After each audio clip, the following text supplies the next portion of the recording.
Hello and welcome to her solutions. आज की जो वीडियो है उसका टॉपिक है कि वेदर चेंज यानी कि जब गर्मी से सर्दियां शुरू होने वाली हो उस टाइम पर छोटे बच्चों का या थोड़े बड़े बच्चों का भी ध्यान कैसे रखें, क्योंकि वायरल इन्फेक्शन उन दिनों फैलता है।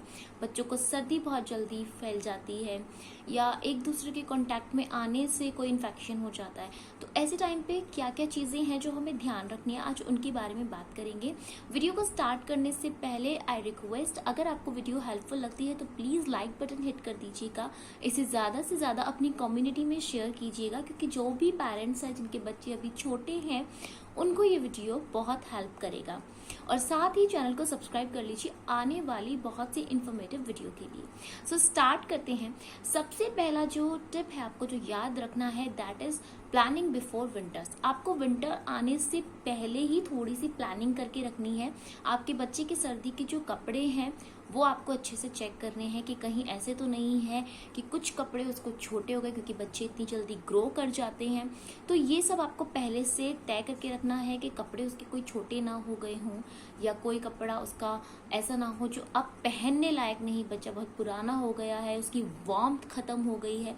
तो ये आपको चेक करना है। ज़्यादा छोटे बच्चों के लिए जिनकी पहली सर्दी है, अच्छे से उनके वार्म आपको कपड़े खरीदने हैं, साथ ही साथ वो सॉफ्ट भी होने चाहिए। ये आपको बहुत अच्छे से ध्यान रखना है।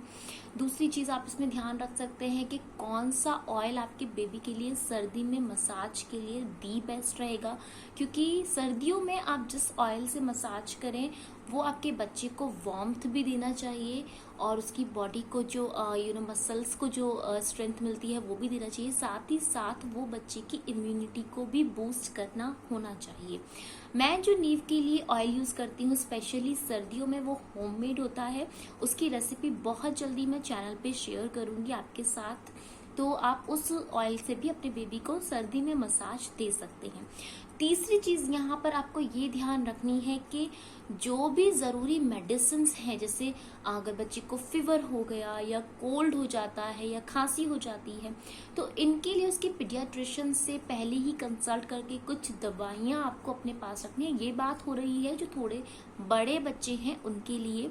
अगर आपका बच्चा 6 महीने से छोटा है और अभी आप उनके जो पीडियाट्रिशियन है वो कहते हैं कि उसको दवाइयों की ज़रूरत नहीं है, तो छोटे मोटे जो इन्फेक्शन है वो ब्रेस्ट मिल्क अगर आप उससे उसकी फीडिंग बढ़ा दें तो उससे भी बहुत हेल्प मिलती है, क्योंकि ब्रेस्ट मिल्क जो होता है वो भी बच्चे की इम्यूनिटी को स्ट्रॉन्ग करने में और वायरल इन्फेक्शन से लड़ने में उसकी बॉडी को हेल्प करता है। इसी चीज़ में प्लानिंग में आपको ध्यान रखना आपके बाथरूम का टेम्परेचर, कि हो सकता है बाथरूम की विंडोज में कोई क्रैक हो या डोर में कोई क्रैक हो या कोई भी ऐसा वेंटिलेशन हो जहाँ से हवा जो ठंडी या फिर जो कोहरा आता है आपके सर्दियों में वो आता हो, तो उस वेंटिलेशन को, उस क्रैक को आपको पहले से ही मेंटेन करके रखना है। सेम आपके रूम के टेम्परेचर जहाँ बच्चा नैप लेता है या पूरा दिन जहाँ रहता है, जो लिविंग एरिया है बच्चे का, जो प्लेइंग एरिया है, वो भी आपको ये देखना है कि बच्चे ज़्यादा सर्दी की एक्सपोजर में ना आए। तो ये दोनों चीज़ों के टेम्परेचर आपको पहले से ही चेक करके रखने हैं। लास्ट में आता है फूड। कौन सा खाना है जो सर्दियों में अवॉइड करना है, कौन से खाने के आइटम्स है जो सर्दियों में आपको ऐड करने हैं बच्चे की डाइट में, उसका भी आप पहले से प्लान करके रखें, सो दैट जब भी आप मार्केट जाए तो आप उन चीज़ों पर गौर करके उन्हें खरीद के ला सकें। दूसरा जो टिप है, टेक प्रिकॉशंस। कई बार क्या होता है हम सोचते हैं अभी तो मौसम बदल रहा है, अभी इतनी ठंड नहीं आई है, अभी से क्या ये सब करना, लेकिन बच्चों के केस में आपको प्रिकॉशन लेने की बहुत ज़रूरी है, क्योंकि एक तो छोटे बच्चे आपको बता नहीं सकते कि कब उन्हें ठंड लग रही है, कब उन्हें गर्मी लग रही है। दूसरी चीज़ क्या है कि बच्चे इतने ज़्यादा एक्टिव होते हैं कि हम लोग घर में थोड़ी देर बैठ भी जाएं तो बच्चे 24 घंटे उनके एक्टिविटीज़ इतनी ज़्यादा होती है, कभी वो बाहर जा रहे हैं, कभी वो अंदर आ रहे हैं, तो इतना ज़्यादा टेम्परेचर का जो फ्लक्चुएशन होता है उसमें भी उनको ठंड लगने के चांसेस रहते हैं। तो यहाँ प्रिकॉशंस क्या लेने हैं, जैसे ही वेदर चेंज होना शुरू होता है, जैसे सुबह शाम की ठंड होनी शुरू हो जाती है, आप बच्चे को सबसे पहले, क्योंकि उसको ठंड जो लगती है वो सर से और पैरों से लगती है, स्पेशली पैरों से लगती है, तो जब भी बच्चे के वेदर चेंज के टाइम पे आपको लगे कि अब सुबह शाम की ठंड होनी शुरू हो गई है, बच्चे को पैरों में कॉटन की लाइट सॉक्सेस पहनाना शुरू कर दीजिए। लाइट सॉक्स का मतलब है वो थिक ना हो कि बच्चे को स्वेटिंग होने लगे, लेकिन जैसे ही बच्चा सोकर उठता है सुबह में सबसे पहला काम आपको, जैसे ही वो कंफर्टर से या जो भी आप उसे शीट उठाकर सुला रहे थे अब तक, उस या फिर अगर कुछ भी नहीं ओढ़ रहा था, सिंपली वो अगर बच्चा आप गोद से उतार रहे हैं या बेड से नीचे उतार रहे हैं थोड़े बड़े बच्चे के लिए, तो उन्हें हमेशा सॉक्स पहना कर ही उतारे।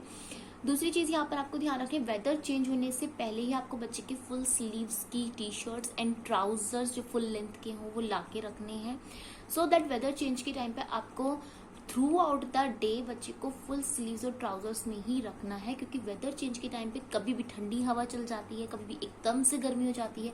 तो मेक श्योर वो क्लोथ जो कॉटन के हों, थिक ना हो ज़्यादा, लेकिन वो फुल स्लीव्स और फुल लेग्स को कवर करते हुए हों। दूसरा, आपको बच्चे के लिए लाइट कॉटन की कैप्स ला के रखनी है, क्योंकि जब भी वेदर चेंज होता है कई बार क्या होता है, हल्की हल्की बारिश हो जाती है जिससे एकदम से ठंड हो जाती है, या उसी बारिश के साथ ठंडी हवा चल जाती है, या कई बार बारिश नहीं भी होती तो भी एकदम से ठंडी हवा चल जाती है। ऐसे में जब आप बच्चा बाहर खेलने जा रहा है या आप उसे बाहर घुमाने लेके जा रहे हैं, तो बच्चे के सर को आपको कवर करना बहुत ज़रूरी है। तो उसके लिए सबसे अच्छा तरीका यही है कि कॉटन की जो बिल्कुल सॉफ्ट कैप आती हैं, आप वो बच्चे को लगाएं और उसके सर और कानों को अच्छे से कवर करके रखें। तीसरा टिप है, ईट विटामिन सी रिच फूड। ऐसी फूड आइटम्स आपको बच्चे की डाइट में शामिल करने हैं जिनमें विटामिन सी ज़्यादा से ज़्यादा हो, क्योंकि विटामिन सी इम्यूनिटी को स्ट्रॉन्ग करता है।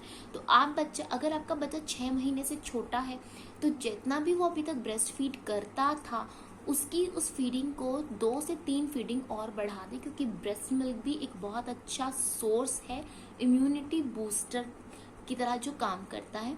अगर बच्चा 6 महीने से बड़ा है तो आप उसको ऑरेंजेस दे सकते हैं, आप उसको अनार दे सकते हैं, आप उसको पालक दे सकते हैं, ब्रोकली दे सकते हैं, किसी भी फॉर्म में आप उसे मैश करके प्यूरी बना के दीजिए या जूसेस की फॉर्म में दीजिए, या अगर बच्चा खा पा रहा है तो आप उसको फ्रूट्स एज इट इज भी खिला सकते हैं।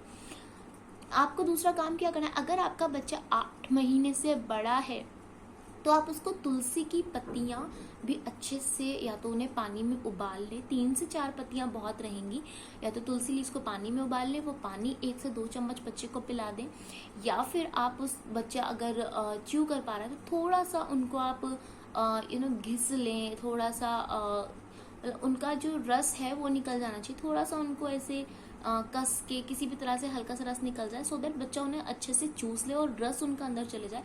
तो 3 से 4 तुलसी की पत्तियां आप डेली बच्चे को दे सकती हैं। चौथा जो पॉइंट है, never miss massage and bath. कई बार क्या होता है, वेदर चेंज में हमें ये लगता है कि आज हवा चल गई, आज बारिश हो गई, चलो आज नहाना नहीं करते। ऐसी कई बार जब सर्दियां आ जाती हैं तभी भी हम ये करते हैं कि बच्चे को किसी किसी दिन नहाना या किसी किसी दिन मसाज करना अवॉइड कर देते हैं।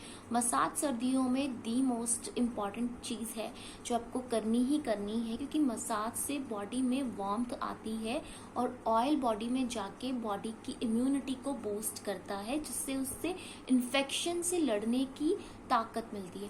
तो कोशिश करें ना ही सर्दियों में ना ही वेदर चेंज के टाइम एक बार आपको बच्चे को अच्छे से मसाज करके और उसे एक बार नहलाना ज़रूरी है। आप ये कर सकते हैं कि जितना वार्म वाटर आप अभी तक ले रहे थे उससे हल्का सा थोड़ा ज़्यादा गर्म कर दें, अच्छे से बाथरूम को कवर करके उसको नहला दें, और जब भी तक वो कपड़े ना पहने उसे बिल्कुल कवर्ड एरिया में ही रखें, लेकिन नहाना और मसाज करना आपको मिस नहीं करना है। नेक्स्ट जो है 5th point, that is take 30 to 40 minute of sunlight daily. बच्चे को धूप में ज़रूर लेके जाएं, 30 से 40 मिनट धूप में ज़रूर बिताएं डेली। और ये टाइम जो है आप वेदर चेंज की टाइम पे दिन का टाइम चूज़ करें तो ज़्यादा अच्छा, क्योंकि शाम में हल्की हल्की सर्दी हो जाती है।